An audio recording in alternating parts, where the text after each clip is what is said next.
లావుగా ఉన్నవారి కంటే సన్నగా ఉన్న వారిలో హార్ట్ అటాక్స్ తక్కువ లేదా ఇద్దరికీ సరిసమానంగా వస్తాయా? యూజువల్గా లావుగా ఉన్న వాళ్ళల్లో మెటబాలిక్ సిండ్రోమ్ అంటాం. అంటే పొట్ట చుట్టూ ఊబకాయం ఉండడంతో వాళ్ళకి బీపీ, షుగరు, కొలెస్ట్రాల్ ఉండే అవకాశం ఎక్కువ ఉంటుంది. సో ఇలా ఉన్నప్పుడు లావుగా ఉన్న వాళ్ళలో ఎక్కువగా హార్ట్ అటాక్ వచ్చే అవకాశం ఉంటుంది. బట్ సన్నగా ఉంటే ఇవేమీ ఉండవు కాబట్టి వాళ్ళల్లో హార్ట్ అటాక్ కూడా తక్కువ వచ్చే అవకాశం ఉండొచ్చా అంటే అలా ఉండదు. సన్నగా ఉన్న వారిలో కూడా హార్ట్ అటాక్ వచ్చే అవకాశం ఉంటుంది. బట్ యూజువల్గా మనకి ఈ కొలెస్ట్రాల్ అక్యుములేషన్ అనేది 20-30 సంవత్సరాల నుంచే కూడా అందరిలోనూ స్టార్ట్ అయ్యే అవకాశం ఉంటుంది. సో ఈ సన్నగా ఉన్న వాళ్ళలో కొంచెంగా తక్కువ ఉండే అవకాశం ఉండొచ్చు, కానీ కంప్లీట్గా సన్నగా ఉన్న వారికి హార్ట్ అటాక్స్ రావు అనేది అయితే ఎక్కడా లేదు.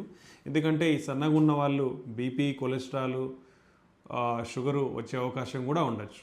ఇవన్నీ కూడా మన జీవనశైలిని బట్టి మార్పులు ఉంటాయి. అంటే మనం ఫిజికల్ ఎక్సర్సైజ్ లేకపోవడం, సరైన ఆహారం లేకపోవడం వల్ల మన బాడీలో కొలెస్ట్రాల్ అక్యుములేట్ అయ్యే ఛాన్స్ ఉండొచ్చు. బీపీ, షుగర్ వచ్చే అవకాశం కూడా ఉండొచ్చు అనమాట. సో సన్నగా ఉన్న వారిలో కూడా హార్ట్ అటాక్స్ వస్తాయి, కానీ కొంచెం అంటే లావుగా ఉన్న వాళ్ళకంటే కొంచెం తక్కువ ఉండే అవకాశం ఉండొచ్చు, కానీ బట్ కంప్లీట్గా రావు అనేది అయితే ఎక్కడా కూడా లేదనమాట. కాబట్టి సన్నగా ఉన్న, లావు ఉన్న అందరూ కూడా హార్ట్ అటాక్ బారిన పడే అవకాశం ఉంటుంది. కాబట్టి ఆరోగ్యకరమైన ఆహారం తీసుకొని రెగ్యులర్ ఎక్సర్సైజ్ చేసుకుంటూ ఉంటే మనకు హార్ట్ అటాక్ రిస్క్ని తగ్గించుకునే అవకాశం ఉండొచ్చండి.